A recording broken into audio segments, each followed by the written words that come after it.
From Hollywood, it's time now for... Johnny Dollar. Tim Connors, John boy. Congratulate me. Congratulations, Tim. What for? I just had another boy. 7 pounds, 12 ounces. Hey, you like cigars? Sure. Well, come on down and pick one up. Oh, maybe you better pack a suitcase, too. I got one for you out in Culver, Montana. Where's that? I just told you. Out in Montana somewhere. We have a debt policyholder there named Henderson. Henderson, huh? Yeah. Now, we don't know if he was murdered, committed suicide, or had an accident. Well, what does it look like? All three. Okay, Tim, be there in an hour.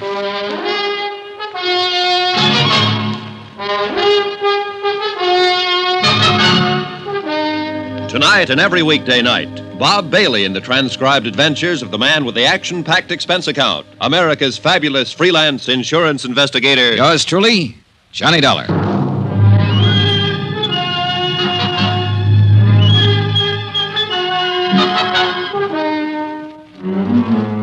Expense account submitted by Special Investigator Johnny Dollar to Paramount Insurance Adjusters, Hartford, Connecticut. The following is an accounting of expenditures during my investigation of the Henderson matter, whatever it's going to be. Expense account item 1, $1.25 for a detailed map. I had an idea that Culver, Montana was a place that only Rand McNally might know about. They did. I found it tucked up in the high northern corner of the state near Great Falls. Hey, where's your bag? Home. I told you to pack it. Now, look, Give me a cigar, Tim. Tell me about the new boy and the new case. Okay, have a chair. There you are. I wouldn't smoke it if I were you. Terrible. Cost me $2 a box. Hey, you know something? I'm thinking of naming the new boy Johnny. Oh, tough case, huh? Yeah. Look, we're in the same sweet old spot, Johnny. Same old problem. One of our policy holders is dead, and for looking into the circumstances of his death, the insurance company is no longer a friend of the widow and orphan, but a big, bad monster trying to weasel out of a just claim. All claims are just claims, or are they? Well, of course they are. No one ever tried to pull a fast one on an insurance company. Well, the world's full of nice, honest, straight-playing people.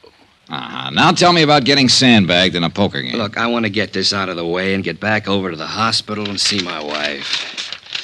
Now, John, this claim came into the insurance office yesterday afternoon, airmail special. The insurance company turned it over to me today. What company? Western. The policy's worth $25,000 face value, double indemnity if death was by accident. No payment for suicide. You say the man's name was Henderson? Yeah, it says here George Walter Henderson, Montana rancher. Last Thursday, he fell 4 stories out of a hotel window in Culver and died instantly. At least that's what we have in this report here. Somebody could have shoved him, or he could have taken the leap. Now, we have to know for certain. What's on the claim report? Accidental. There was no inquest, no police investigation, and that's not good enough for us. This Henderson prominent? Well, he was big enough, Johnny. Cattleman, rancher.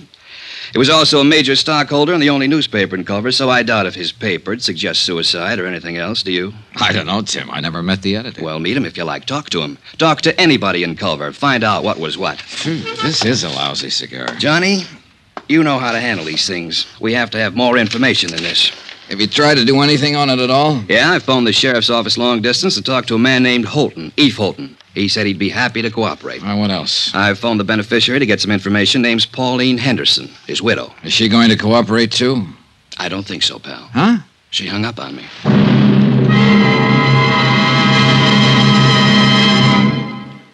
We will continue with the Henderson matter in a moment. Friends, how'd you like to thrill your favorite youngster with some of the most exciting toys of the year? Picture the breathless excitement of any child surrounded by 6 gaily colored balloon-like giant animals up to 3 feet long, and all for the low, low price of just $1. First, you get Bounzo the Clown with round pot belly and funny nose. Next comes Hoppy the Australian kangaroo. Third, there's Roscoe the roller skating bear. He's 2 feet tall and looks almost like real. Fourth, there's Whitey the fat indoor snowman. And fifth, Mortimer the giant mouse, 18 inches long and sure to scare the whiskers off any cat. That's 5 different giant animals. But now hold your breath for the most sensational toy of all, the star of the whole Christmas season, the jolly giant talking Santa Claus, guaranteed to make everybody's Christmas a merrier one. on. He's a big, roly-poly, happy Santa. He stands erect on 2 legs, is actually over 3 feet tall and 32 inches around. Best of all, he actually talks. Just pull the tape and he says, Merry Christmas for all to hear. He's the biggest, merriest, talkingest Santa ever. Sure to please your youngsters and spread good cheer. Yes, Giant Santa proves there really is a Santa Claus. That's a total of 6 giant animals made of brightly colored preformed sturdy latex, which the kids can easily inflate. And the cost just $1, not for each. Just $1 for all 6 of these lovable giants who'll turn your home into a circus parade. And here's a surprise. Mail your order today and you'll also receive absolutely free Peter the Rabbit, actually over 2 feet tall with big red ears almost 9 inches long. But you must send now. Rush $1 plus 10 cents for packing and mailing for each set you want to Giant Animals, Box 90, Grand Central Station, New York City. If not delighted with every one of your 7 giant animals, return them to the Super Animals Company for a full refund, but keep the giant talking Santa as our gift. Order now. Supplies are limited. Rush $1.10 for packing and mailing for each set in cash, check, or money order to Giant Animals, Box 90, Grand Central Station, New York City. That's $1 plus 10 cents with your name and address. Mail to Giant Animals, Box 90, Box 90, Grand Central Station, New York City. Giant Animals, Box 90, Grand Central Station, New York City. Expense account item 2, $185.65. Airfare, Hartford, Connecticut to Great Falls, Montana. The nearest point I could make to Culver by air. Item 3, $3. I took the train to Culver. Sometimes when I'm having nightmares, I dream about the smelter stack standing up against the cadaverous hills that lie to the south of town. Everything, including the 3 or 4 feet of snow covered with a uniform dinginess, made Culver an ugly little town set in an ugly notch between 2 ugly mountains. The only hotel in town was the Butte. It happened to be 4 stories high. It also happened to be the place where George Henderson had met his death.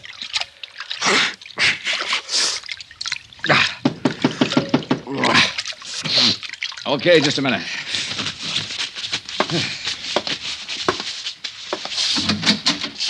Mr. Dollar? Yeah. I'm Eve Holton, sheriff here. Huh? You're from the insurance people, aren't you? Yeah, that's right. Been expecting that you'd be in sooner or later. Well, I'm glad to meet you, Mr. Holton. Call me Eve, son. Everybody does. Hey, got a drink on you? And no, I haven't. Well, I got one on me. Nice and chilly, too. Well, I'll see if there's some glasses around here, Sheriff. You didn't waste any time looking me up. No, I guess I didn't, son. Thought it'd save a little time this way. Knew you'd be looking me up sooner or later. Really thought we ought to have this drink together. Private. May not have any more together while you're here. Uh-huh.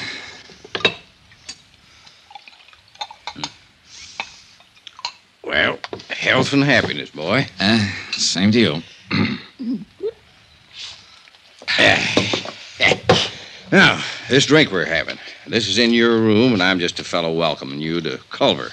In my office or on that street out there, I'm a sheriff, and I'm going to be real official. All right, go on. I want you to notice I'm not asking any questions of you, son. I'm just answering anything that you might want to ask me right now. All right.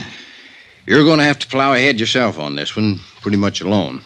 And let me tell you what kind of plowing you got in store for you. Excuse me. Now, first off, this is a little burg like you ain't used to. We got 3,500, 4,000 people living here. Some of them working that mine you've seen on your way into town. Others hire out to work on the ranches around here. Some in business. Uh-huh. Very tight little place. We hardly ever fool around with anybody else. Sure. Now, you're here because your insurance company don't like to pay off on a policy without knowing whys and wherefores. They don't like the word accident without knowing some of the details. No, they don't. There's a lot of people here, most people, who don't care about those details. As a matter of fact, son, they'd all just as soon put old George Henderson down on the ground and say it was an accident and let it go at that. Well, maybe it was, Sheriff. I don't know. But I'm going to find out. Yeah, well, now, let me go on. Those people who don't like the details don't like detail getters. You understand? Yeah. Scare you any? Not yet. You do all right, son. So, maybe you'd kind of like to get your coat on and come to a funeral with me. Starts at 3. Henderson's? Yeah. Give you a chance to look around, get the lay of the land. Okay, good idea. I wondered what kind of bull workers insurance companies turned out. I like you, Dollar. You're all right. You ain't bothering with any questions till you got some worthwhile asking. You tired? A little. Well, this won't take too long.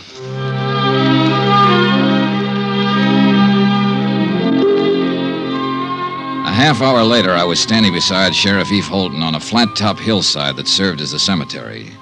The snow was white and gleaming under the winter sun of the mid-afternoon skies, the air cold and crisp. To thee, our heavenly Father, who knoweth all things, we commit the body of our beloved to thy eternal care. Thy will be done. Trusting ever in thy mercy, we invoke the consolation of thy sheltering wing. Earth to earth, ashes to ashes, dust to dust. In sure and certain hope of resurrection into eternal life, in the name of the Father, and of the Son, and of the Holy Ghost. Amen. Yeah. Here. Oh, that's that. Yeah. Poor George. Eve. Hmm? Which one is Mrs. Henderson? There. That's Pauline Henderson? Yeah, that's her. Well, she can't be more than 25. 26, to be exact, Dollar. I went to her birthday party 2 months ago. Well, how old was George Henderson? 59.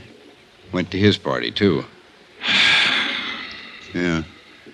Pretty thing, hmm? Very. Any other family? Nope. No other wife, huh? Nope. Want to meet her? No, not right now. Mm-hmm. Well, suit yourself. Kind of thought you might start thinking when you got a look at her. Hmm? Now, just keep on the way you're doing. You're doing fine. When there's something you got to know, you'll find out. Well, Eve, I already know one thing. Yeah? What's that? I'm going to ask for a coroner's inquest. Just from seeing her? Just from seeing her. Mm-hmm. You're a sly one, Johnny.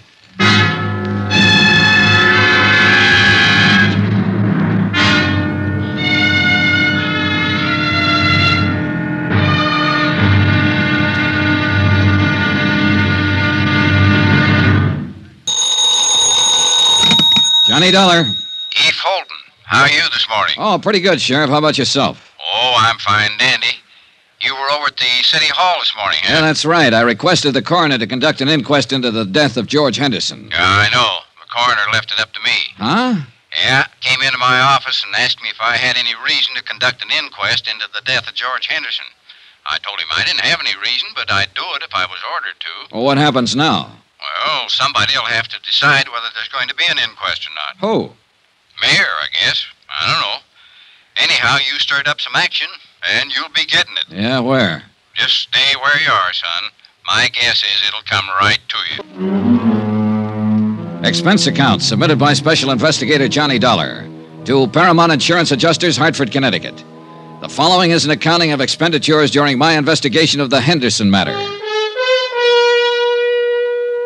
The death of George Henderson of Culver, Montana, where I am today. A casual certification announced the death as accidental, having been received by a fall from a hotel window. No one in Culver seemed to be too worried about any of the details. But details are my job.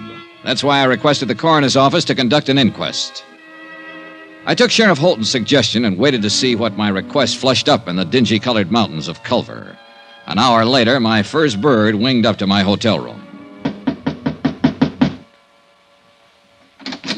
He was a tall, gray-haired man in a Stetson, earmuffs, and the western version of a Chesterfield. His Honor, Mayor Newton. Mr. Dollar, I want to talk to you about this request you made for an inquest into George Henderson's death. Yes, sir, Mr. Mayor. You are aware, of course, that George's death, and he was one of my beloved and personal friends for many, many years, was a great blow to the entire community. No, I didn't know that, Mayor Newton. Huh? Only the smallest part of the community were at his funeral yesterday afternoon. His widow and I'd say not more than half a dozen other people. Well, I understand that your insurance company is not quite satisfied with the certification. Is that correct? More or less. What would they need to be satisfied, sir? An exact knowledge of how Mr. Henderson fell out that hotel window. I would rather no inquest were held into Mr. Henderson's death. Why? Why, sir, George Henderson is dead and buried. It should remain that way. If an inquest were to be held, it would only prove that George fell out of a window. I beg you to consider that, Mr. Dollar. You seem very certain that an investigation would prove that death was accidental, Mayor. It was accidental. George fell out the window. Well, now, I can't just tell that to my insurance company, can I? We are a small community with a rudimentary police force, not equipped in any way for an exhaustive investigation, nor for the financial burden of such an investigation. I strongly urge you to reconsider this request for a coroner's inquest. You do? I do indeed. His untimely death was an unfortunate occurrence, outside the pale of any of our poor abilities to foresee. A terrible, terrible accident. I'd like proof of that. Proof? An inquest, Mr. Mayor. An inquest. All right.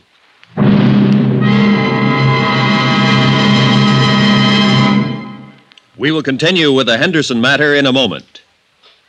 Friends, how'd you like to thrill your favorite youngster with some of the most exciting toys of the year? Picture the breathless excitement of any child surrounded by 6 gaily colored balloon-like giant animals up to 3 feet long, and all for the low, low price of just $1. First, you get Bounzo the clown with round pot belly and funny nose. Next comes Hoppy the Australian kangaroo. Third, there's Roscoe the roller skating bear. He's 2 feet tall and looks almost like real. Fourth, there's Whitey the fat indoor snowman. And fifth, Mortimer the giant mouse, 18 inches long and sure to scare the whiskers off any cat. That's 5 different giant animals. But now hold your breath for the most sensational toy of all, the star of the whole Christmas season, the jolly giant talking Santa Claus. Guaranteed to make everybody's Christmas a merrier one. He's a big, roly-poly, happy Santa. He stands erect on 2 legs, is actually over 3 feet tall and 32 inches around.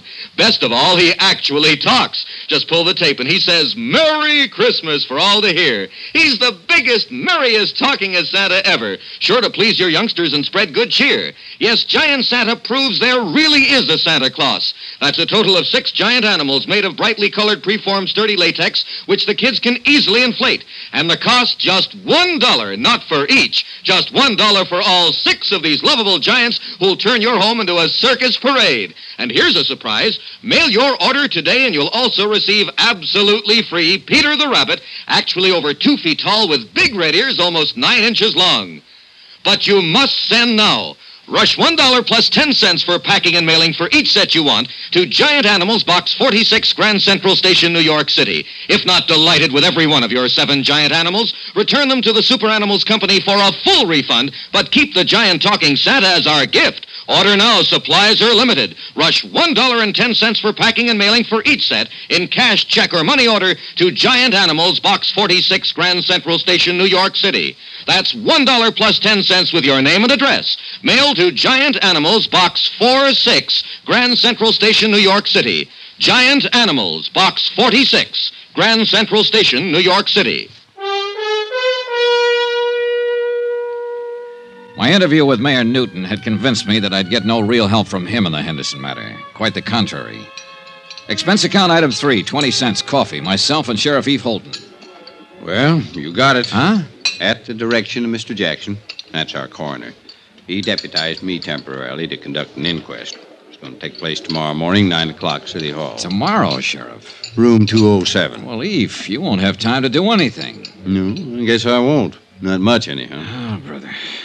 The mayor pitched me pretty hard for not having the inquest. Knew he would. Any idea why? Nope. You think somebody asked him to stop it? Yeah? Who? Don't know, Johnny. Honest.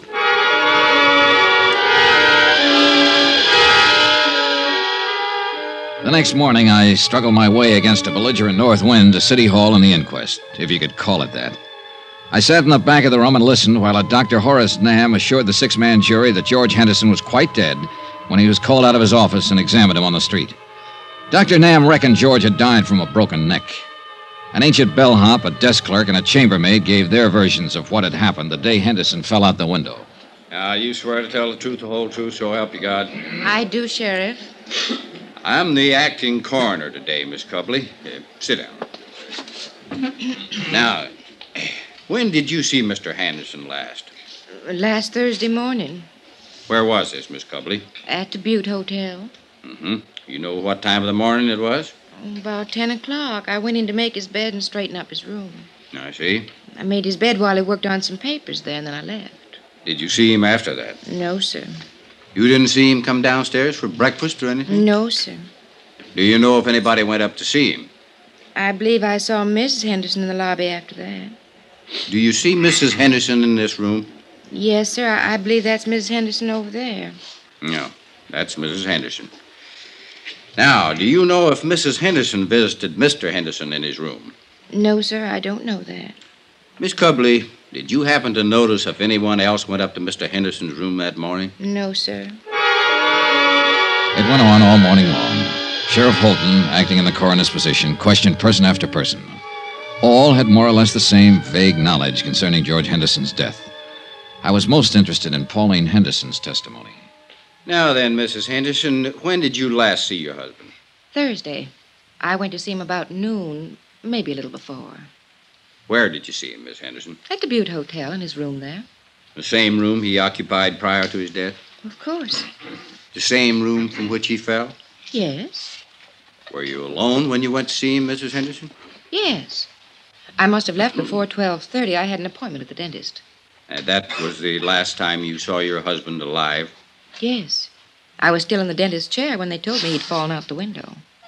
What did you and your husband talk about, Mrs. Henderson? Must I answer that? Well, we're trying to determine something here. I'd appreciate it. George and I discussed our divorce. Could you tell us about that?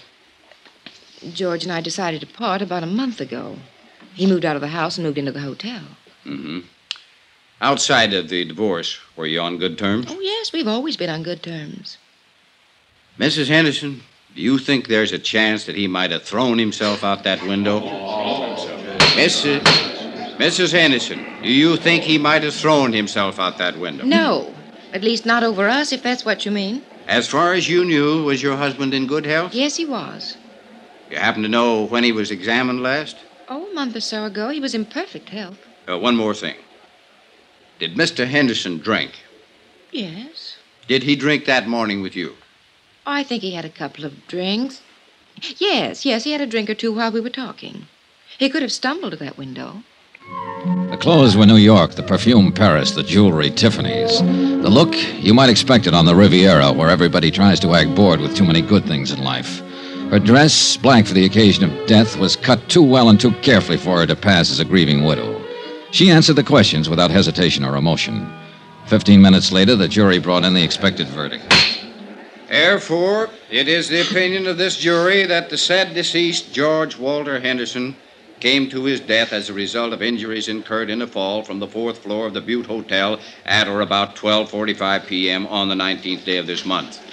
No evidence to the contrary, it is deemed and declared that the manner of death was accidental. Adjourned. And that was that. As far as Culver's people, its police, and its mayor were concerned. Yeah, the mayor. Well, Mr. Dollar, I hope you're satisfied. It was a pretty good inquest, Mayor Newton. I trust the official verdict of the jury will answer any questions your insurance company might have had on their minds and clear this whole matter up.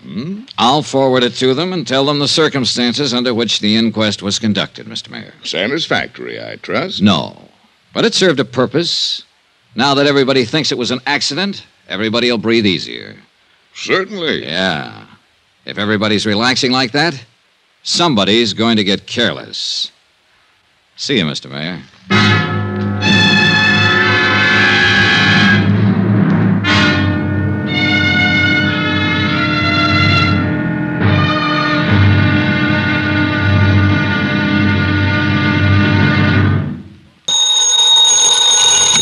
Johnny Dollar. Eve Holden, son. Hi, Sheriff. You put in a call for me, did you? Yes, I'm ready to go to work. Now that the inquest's been held and George Henderson's death is officially an accident, I might be able to move around your little town a little easier. What can I do for you? Help me to move around? The case is closed, as far as I'm concerned. Eve, what's the matter with you? That inquest was a farce. For all I know, Henderson could have been pushed out of that hotel window. The attitude of different people in this town makes that whole thing... Hold on now, son, hold on. I meant to say it's closed as far as my office is concerned. Personally, I think it needs investigating. We can help each other, maybe, you and me. Can I come over? Oh, I better come there. You know how folks are around here. Expense account submitted by Special Investigator Johnny Dollar. Location, Culver, Montana. To Paramount Insurance Adjusters, Hartford, Connecticut. The following is an accounting of expenditures during my investigation of the Henderson matter. The question, accident, suicide, or murder? Expense account item 4, $3.48. 1 day later to Tim Connor's office in Hartford explaining the situation in Culver.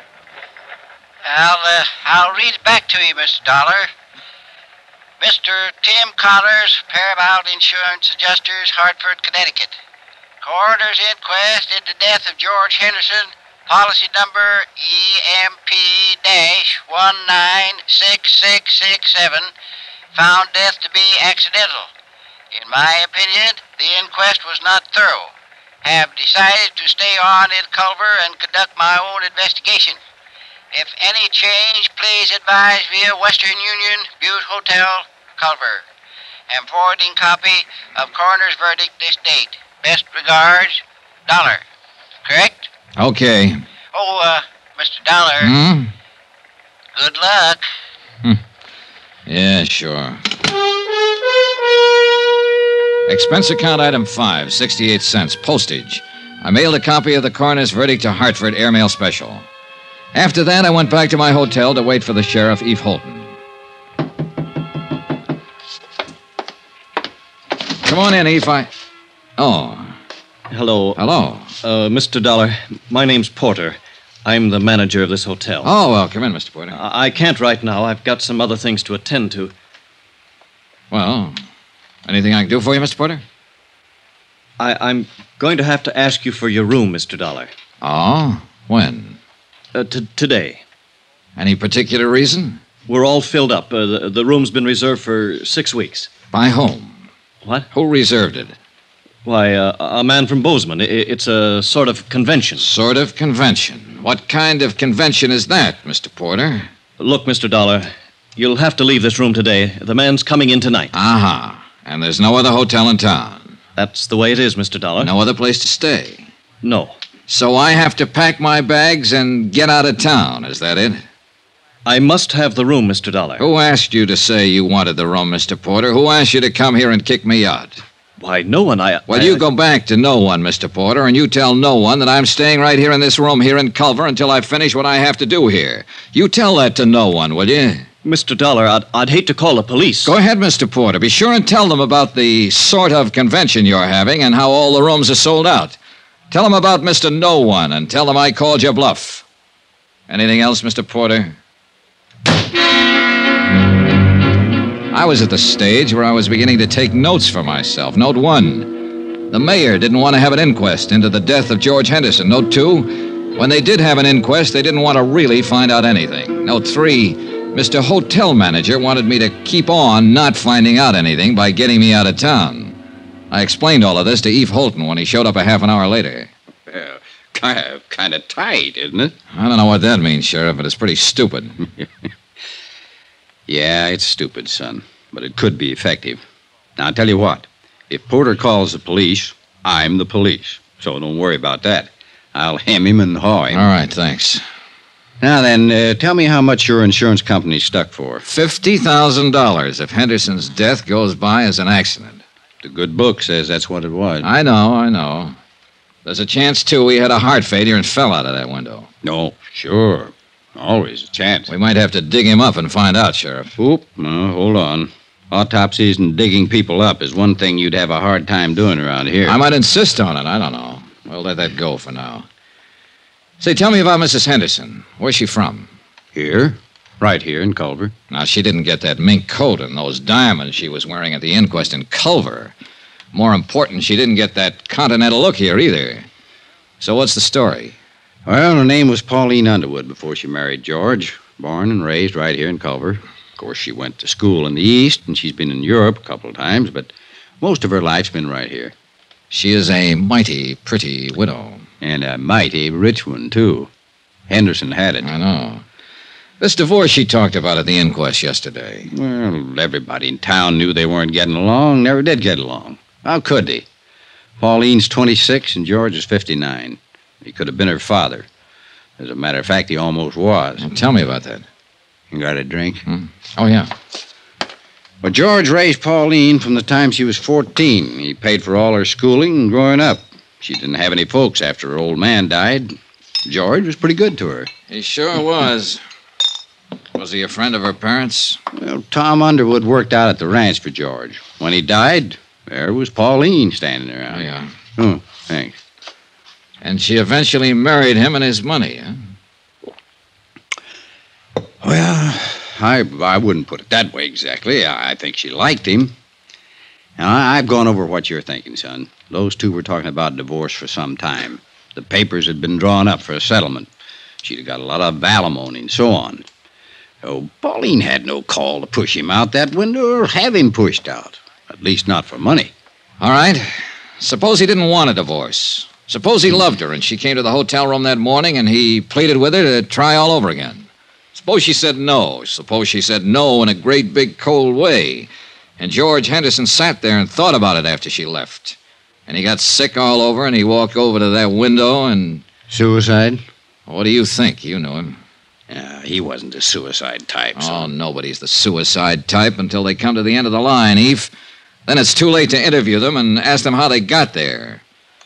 Everybody seems to think it was an accident, so I'm just throwing words around. Well, you have a right to do that if you aren't satisfied, son. Hey, getting back to this hotel again. Who might want me to get out of town and not ask any questions? Anybody. Well, who? No idea. But it's somebody who has some feelings in this. Hey, who owns this hotel, Eve? Noah Baxter. Who's Noah Baxter? Rancher. Got a place about 15 miles from here. Pretty big man. Uh-huh. Friend of Henderson's? Yeah. And let me put that question a little different. Baxter a friend of Mrs. Henderson's? I don't know. Can you find out? I can try. Well, find out about him and any other friends, Eve. Friends that might be younger, that might have gone to Europe or school in the East. Yeah. Sure. What are you thinking now, son? Well, now, if I were Mrs. Henderson and my husband fell out of a window in this hotel and killed himself, I'd hire a lawyer and I'd sue the hotel for damages. If the insurance company didn't pay off my claim, I'd hire a lawyer and insist that they pay that claim. I'd do those things right away, Sheriff, especially if I thought it was all legitimate. Yeah. Yeah. 2 hours later, I received a wire from Tim Connors. He requested me to look up a man named Thurber, an insurance broker living in Great Falls. Expense account item 6, $4.92, tank of gas. I borrowed Sheriff Holton's car and drove the 80-odd miles to Great Falls that afternoon. Mr. Thurber bought lunch. My Lord, I hope there isn't anything to all this, Mr. Dollar. I just hope there isn't. George Henderson. Yeah, well, there isn't anything to anything yet, Mr. Thurber. I'm still trying to find out the facts. Oh, I knew you were over in Culver. I tried to call you there a couple of times. You were out both times.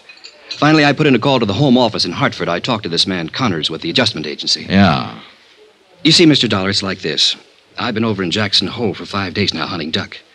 We were way in, and I didn't hear about Henderson's death until I got back yesterday. Uh-huh. Now, look, Mr. Dollar, I don't know what reflection this will have on your attitude toward this case. But 2 days before I left, Mr. Henderson telephoned me here in Great Falls. He said he wanted to change the beneficiary on his policy. Oh, in other words, he was going to cut his wife out, huh? Yes, I suppose so. I know they weren't getting along. There'd been talk of divorce. Yes, I guess so. Uh-huh. Did he name a new beneficiary? Yes, a school teacher in Culver named Matilda Knickerbocker. Everybody calls her Maddie.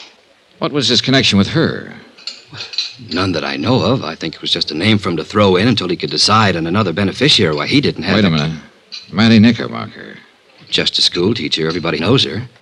He was awful mad when he talked to me that day. I could tell it in his voice. Now, here's what might interest you just a little more. The day I left on my hunting trip, Mr. Henderson phoned me again. He said to never mind.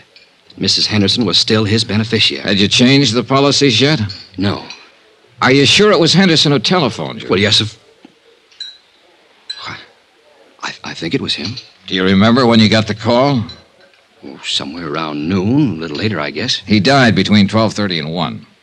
And it must have been just before he fell out the window. He phoned you long distance from Culver, huh? Yes, sir. Well, he was supposed to have been in the hotel all morning, so he had to phone from his room. Well, you can check that, can't you? You'd be surprised how hard it is to check simple things like that around the Butte Hotel. Did you know Henderson very well, Mr. Thurber? He was a customer. I wrote a lot of insurance for him. Know his wife? Oh, yes. Well, tell me about them. Well, go ahead, Mr. Thurber.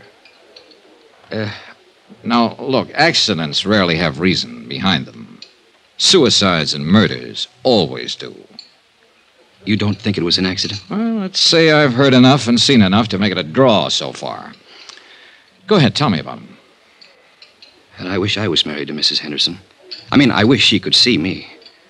I think most any man who's ever met her hoped the same thing. Young men, old men, any kind. But she picked George. George was as tough and leathery as these mountains around us, exactly her opposite. But Pauline married him. He raised her. He was close to her all her adult life. Yes. But, Mr. Dollar, you know and I know she didn't have to marry him. She could have married anybody here in Culver or anybody in London or Paris. You see what I mean? Not quite. Well, I always had the idea that after she married him, she kept letting him know she could have had anybody else she wanted. Go ahead, Thurber. I think she married him for his money. I think she would have killed him for his money.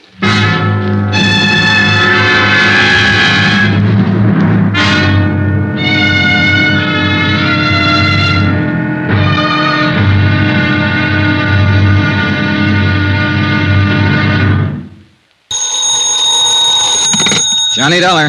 This is Mrs. Henderson. You asked me to call, Mr. Dollar? Yes, Mrs. Henderson. I'm with Paramount Insurance Adjusters. Oh, yes. You probably know we asked for the inquest into your husband's death. Yes, I know. We're trying to clear up the entire matter as quickly as we can, Mrs. Henderson. I'd like to talk to you. Oh? Hate to trouble you at a time like this. Well, that's all right, Mr. Dollar. When do you want to talk? May I come out to the house this afternoon? There's a nice restaurant called Big Horn Lodge on the highway. How about meeting you there at, say, 4 o'clock? Good. I'll be there. Expense account submitted by Special Investigator Johnny Dollar to Paramount Insurance Adjusters, Hartford, Connecticut. The following is an accounting of expenditures during my investigation of the Henderson matter. Expense account continued. Item 7, $5. One pair of galoshes, believe it or not. It snowed in Culver, Montana during the night, all night. By morning, 14 inches of fine new snow covered everything in sight. After my phone call to Mrs. Henderson, I spent the morning trying to rent an automobile. There was none to be had, so that afternoon I dropped over to see Eve Holton, my sheriff friend. Well, son, you're going to catch your death unless you start wearing a scarf. Yeah, I'll remember that, Eve. But maybe I won't need one. Oh? Yeah, I think I'll be leaving Culver pretty soon. Well, I hope you don't mean that, son. I'm afraid I do. I'll have to tie this case up one way or another pretty quick. Why? My company wants me to get back home. I got a letter this morning. Oh, well, how can I help you? Well, for one thing, you can lend me your car again. I have a date with a lady out at the Big Horn Lodge. Pretty fancy. You can have the old thing anytime you wanted. You know that, son. Who's the lady? George Henderson's widow. Yeah. Oh? Now, I know what you're going to say. Why go after her? Why bother her until I have something to go on? Well, I got to do something, Eve. I'm no nearer now to knowing whether Henderson was pushed out that hotel window, fell, or jumped. I think I have enough of an idea of Henderson and his wife to pick up some valuable information from her. Any objections? Nope. Johnny, a couple of days ago you asked me to look up people who might have been especially friendly to Mrs. Henderson. You still want to know about them? Yeah, sure. Well, I'm working on it. Anyone so far? Nobody I'd put in that category. What time you have to be at the Bighorn? 4. It'll take you a while. Wouldn't hurt to start right now. She's parked out back. Okay, thanks, Eve. Good luck. And don't let her rang-dangle you, son. She could do it if she wanted to. Goodbye, Eve. 10 minutes later, I was on the road to Bighorn Lodge, which also happened to be the same road I'd traveled 2 days before to attend George Henderson's funeral. As I drove past the graveyard, white and stark against the blue winter sky, I noticed a car parked along the side of the road, a little Chevy coupe about 1952.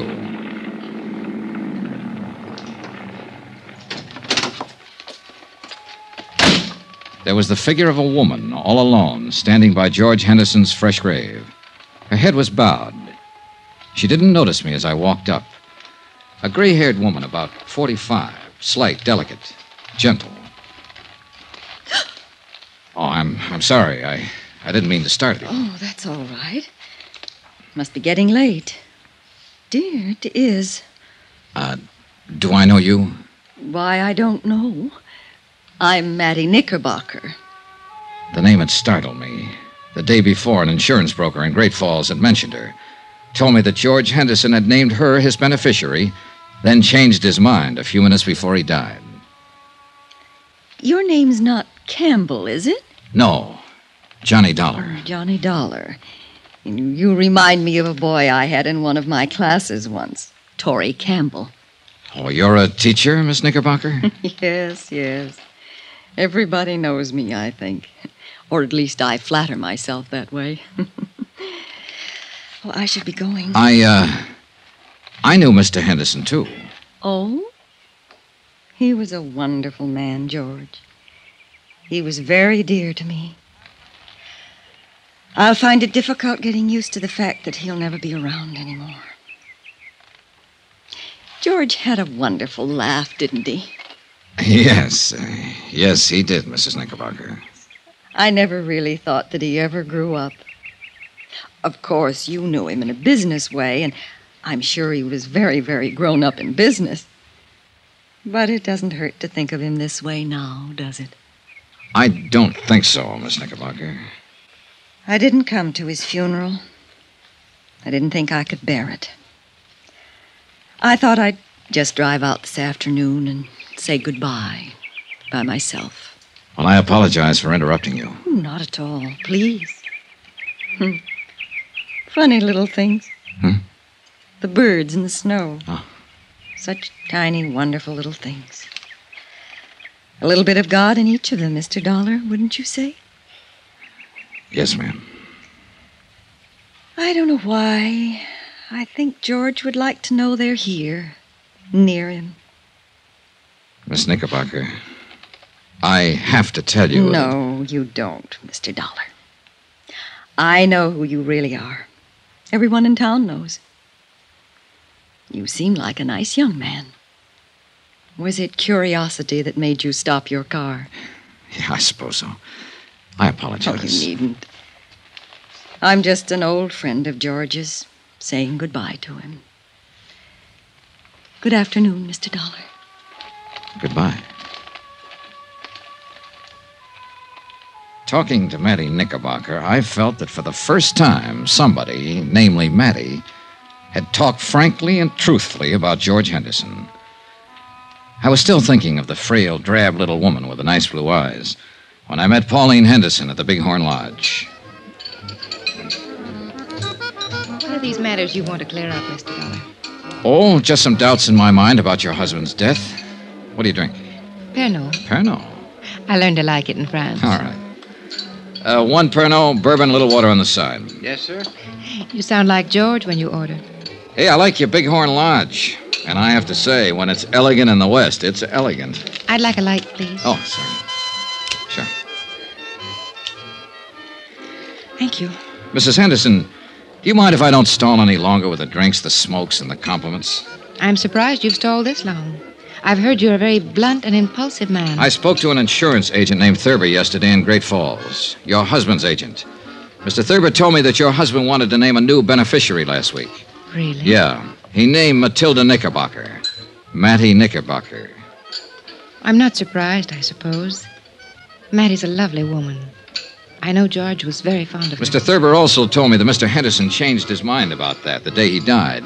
In fact, he phoned Mr. Thurber in Great Falls and told him to leave the policy as it was. He did that a few minutes after you left his hotel room, a few minutes before he died. Can you explain any of that, Mrs. Henderson? Why don't you ask Mattie Knickerbocker? Because I don't think she'd know. I ran into her this afternoon, and I talked to her. Oh, not about this, just about other things. I'll look her up again if I have to. But it's you I want information from now. Then why don't you ask what you mean, Mr. Dollar? All right. Did something happen in that hotel room that made him change his mind about you? That's better. I do wish that ridiculous little man would bring our drinks. He will. Don't misunderstand what happened in the hotel room. George and I were going to be divorced. He moved out of the house a month ago. We went to his attorneys and drew up a tentative property settlement. You mean... Dunlap, Eder, Reardon, and Blake, Great Falls. They have a copy of that settlement. George was quite generous to me. So I didn't kill him for his money, if that's what you're thinking. Here we are, sir. Pernod, bourbon. Thank you. I didn't see George for 3 weeks or so after we made the settlement. Then we happened to meet one day in Culver, and, well, we had a rather bitter argument. It was one of those ridiculous things. We quarreled and parted very angrily. The whole thing was childish. My first impulse was to go right back to the lawyers and demand every unreasonable thing I could on the divorce settlement. I guess George's first impulse was to cancel me out as his beneficiary. Did you go to a lawyer, Mrs. Henderson? No, I cooled off. I cooled off considerably, Mr. Dollar. After all, George had been everything to me most of my life. I was truly sorry we never got along as man and wife. I'm glad that we made it up before he died. That morning. He apologized when I came by the hotel. I apologized. After I left, he fell out the window. Then I can assume that this business with the policies had to do with the argument. Assume what you like, Mr. Dollar. I can understand why you're annoyed by me and my questions. It's just that it's kind of hard for us to believe that a man involved in divorcing his wife would still name her as his beneficiary. I say that because of past experience. Oh, it's happened, but isn't usual.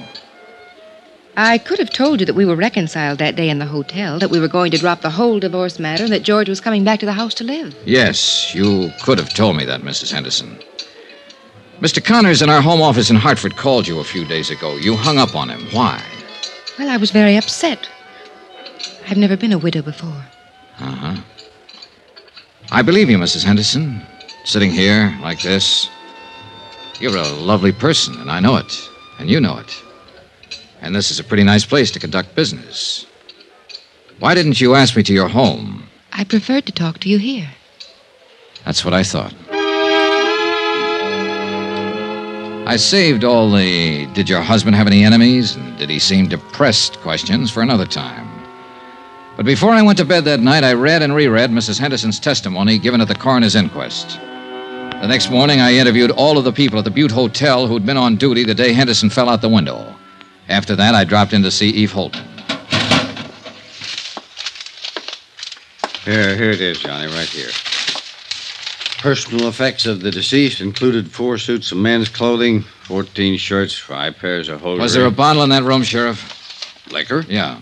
No bottle. Nothing like it, son. All right. He didn't call down and have a bellboy bring him a bottle or send him any drinks. The chambermaid swears there was no liquor in his room all the time he lived at the hotel. You say he was a light drinker. Now, what light drinker takes a nip before he has his breakfast? Who said he had a drink that morning? Mrs. Henderson. What? On the witness stand, under oath at the inquest. She testified that her husband had a drink before she came up to the room and while she was there. Now, mind you, she didn't say he was drunk, but she did say he had been drinking. You read over that transcript. So? So I think she threw that in, made sure it got in, because it's sometimes hard to believe that a cold, sober man will walk out of a hotel window and kill himself accidentally. A drunk or a drinker might do it. You and I and everybody at that inquest somehow got the impression that Henderson was slightly tipsy that morning, and Mrs. Henderson saw to that. Now then, if Henderson had a drink, I want to know where he got it. Tell me, Eve. No bottle in the room, no bottle brought up to the room. Where did he get that drink?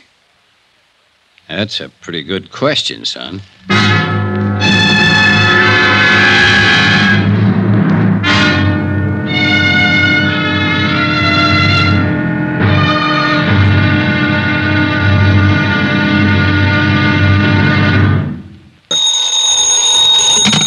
Johnny Dollar. I have a call for you from Hartford. Go ahead, please. Johnny? Right here. Connors at Paramount Adjusters. Say, what was this wire, Johnny? You serious about denying liability to Mrs. Henderson? I sure am. I think it'll bring the whole thing out in the open. This is pretty serious. Have you got any concrete evidence death wasn't accidental? Jim, I have a copy of the coroner's inquest. Concrete evidence that Mrs. Henderson lied under oath.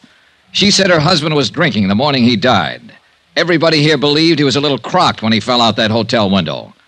I've got proof that he didn't have a drink that morning. What proof? No bottle in his room. No bottle brought there. Nothing. What do you say? Don't make a move, kiddo. I'll get the first plane. Expense account submitted by Special Investigator Johnny Dollar to Paramount Insurance Adjusters, Hartford, Connecticut. The following is an accounting of expenditures during my investigation of the Henderson matter. Sheriff Holton agreed that there was enough of a doubt about the circumstances prior to George Henderson's accidental death to warrant an official re-examination of all the facts. He promised me the police would start an immediate investigation. That was all I needed. I knew Mrs. Henderson would be re-questioned and that the pressure would start to build up. 14 hours later, when Tim Connors arrived in Culver, I had some pressure of my own. Well, Johnny, what? Well, the best thing we can do now is move in. Deny liability on the grounds that the accident is not proved. I suppose Mrs. Henderson sues us. All right, let her. Then the burden of proving that her husband's death was accidental would be on her. Look, Tim, contrary to her testimony under oath, Henderson didn't have a drink that morning he died. All right, she made a mistake. He had a heart attack, got dizzy, and tumbled out of the window. He wasn't drunk. Oh, don't talk nonsense, Tim. Listen to me. Mrs. Henderson was ready for the coroner's jury a couple of days ago, and she was ready for my questions when I saw her yesterday. The only one she wasn't ready for was you a few days ago when you phoned her long distance. You said she hung up on you. Well, she half apologized to me for that, but it was because she couldn't think of anything to say. Well, maybe you're right. But suppose he did die accidentally, and suppose it is a just insurance claim. I tell you it isn't. And the fact that she made a mistake testifying about him having a drink and... Hey, Johnny, do you have anything else? 3 things: instinct, experience, and statistics. Pauline Henderson's a young woman. She married a wealthy older man. With him out of the way, she has all his money and all her youth. All right, I'm going to phone the company as soon as I can find a phone. Tell them I'm working for evidence, and the best way to get it is to bring Mrs. Henderson out in the open. File a complaint against her. What charge? Suspected murder. Oh, no, Johnny, that'd get us in all kinds of trouble. Remember the drink, Tim. Henderson didn't have the drink. Now, we'll have to have more than that. I'm sorry, Johnny. All right, I'll get you more.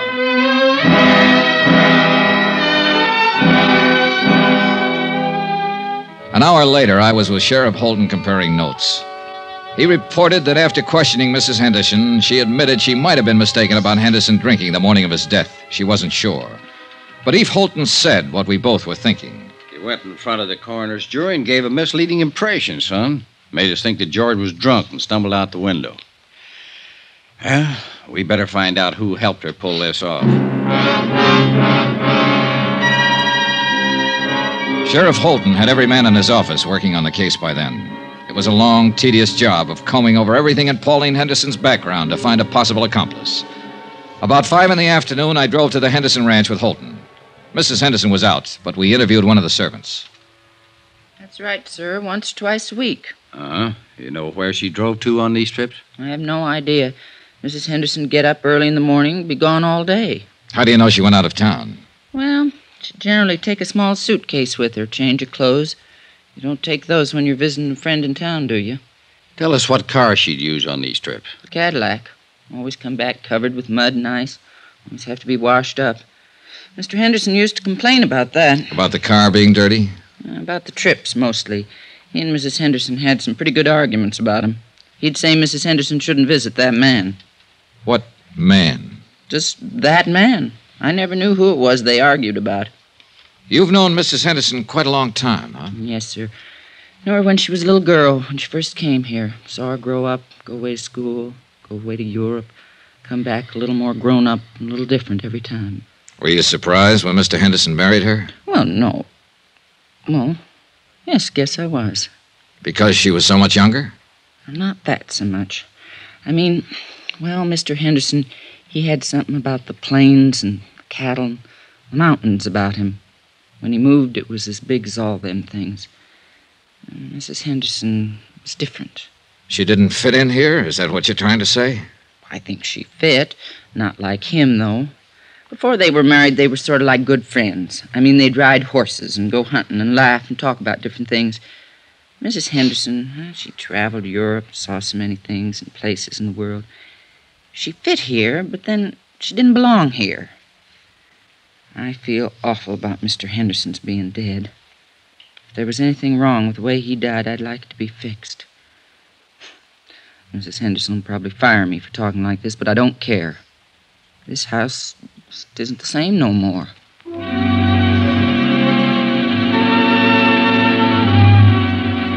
By the time we got back into town, Sheriff Holton's boys had discovered the names of 3 men who had been seen at various places around Culver in the company of Mrs. Henderson.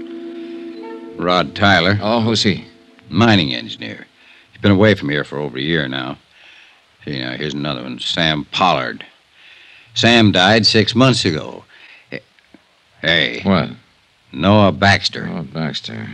That name's vaguely familiar. Yeah, he owns a hotel you're staying in. A couple of ranches, too. Well, he might have been the one who tried to have you thrown out. Oh. He also owns the mare. Young man? About 30, 35. Let's go see him. Another drive, this time north of Culver to the Baxter Ranch. We found Noah Baxter busy with his help shoring horns on cattle. A lean, tall man with thin features. If you're trying to find out if I've been seeing Pauline on the sly while she'd been married to George, why didn't you come right out and ask? All right, have you? No, not on the sly. There's nothing between us. George knew any time she came over here to see me. He was a good friend of mine. I'm sorry he's dead. Pauline's a good friend of mine, too. I'm sorry you people are thinking what you are about us. Let's go up the house. It's getting cold. All right, Stan, that's enough for today. Yes, sir, Mr. Baxter. No, I got to ask you this. Where were you last Thursday? The day George died, Sheriff? Yeah. I was right here. Can you prove that? Sure. Ask anybody. You boys want a drink? No, thanks. No. Well, I do. Mac! Mac!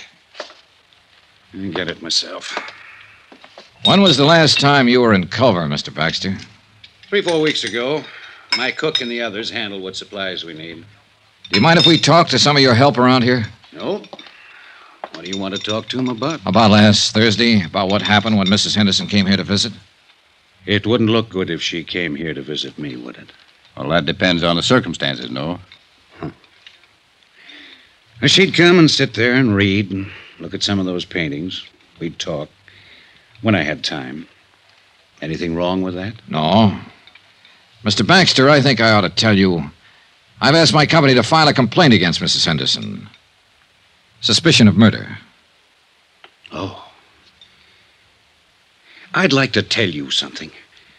She didn't kill him, and she didn't have him killed. She loved him a lot more than George loved her, I think. Both of you know her. Her dad was a drunken cowhand. When he died, George took her over, gave her everything. So you see, you're wrong. She loved George for giving her what he gave her, and mostly for being the kind of a man he was. I lied to you a couple of minutes ago. There was something between us. It was bound to happen sooner or later. She'd come here to cry on my shoulder, and I let her. Cry? About George. He wanted to divorce her. Didn't you know that? I had the idea it was the other way around. Oh, you're all wrong. George raised her, educated her, made her into a woman, and then he married her. And she wasn't what he wanted at all. Do you know who George wanted to marry? Mattie Knickerbocker, the school mom. Go on. Oh, there was nothing between George and Mattie, but there would have been if he'd lived. What about you and Mrs. Henderson? Yeah. The thing that was between us was that I wanted her. She didn't want me, but I wanted her. I was glad when she told me about the divorce coming up. I really think she would have listened to me. But she wanted to be married to George. She really loved him. Sure you don't want one of these? No. No? And I really loved her. I went to see George last Thursday at his hotel. You know why? To tell him to go back to Pauline. Yeah, because I knew what he meant to her. You can talk to my people around here. They'd lie for me and say I was here last Thursday all day. They'd tell you that Pauline never came to see me. They'd lie right down the line for me. But, Mr. Dollar, I can't let you get out that complaint and take her in. One of my trucks was taking some beef to the hotel last Thursday. I rode in with the driver and went in the back way. I went right up to George's room to talk to him. Pauline had just left. I wanted to talk to him about the same things I've been telling you. I didn't want to hurt him. I loved him, the same as everybody loved him. When I got to his room, he wouldn't let me talk at all. He was mad that I interfered, and he tried to swing on me. I shoved him once. He went out the window. That's all. I killed him.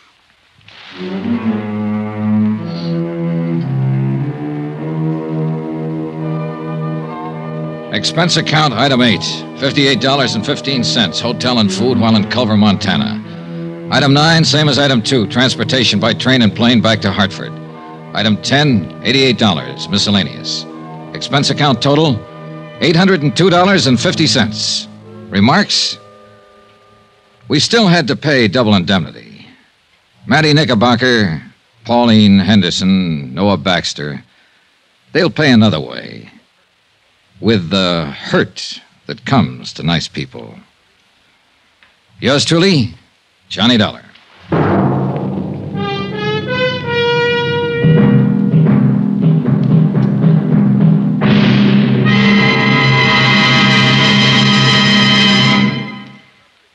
Remember, there'll be another exciting story beginning next Monday night. Next week, a real mystery, complete with plenty of action, a beautiful blonde, and a killer lurking in the shadows.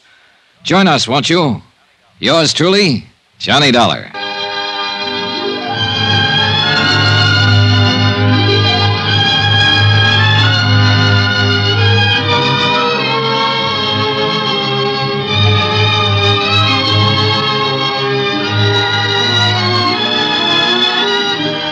Yours truly, Johnny Dollar, starring Bob Bailey, is transcribed in Hollywood. Written by John Dawson, it is produced and directed by Jack Johnstone. Heard in this week's cast were Lillian Baeff, Irene Tedrow, D.J. Thompson, Herb Ellis, Marvin Miller, Forrest Lewis, Bob Bruce, and Russ Thorson. Musical supervision by Amerigo Marino. Be sure to join us on Monday night, same time and station, for another exciting story of yours truly, Johnny Dollar. This is Roy Rowan speaking.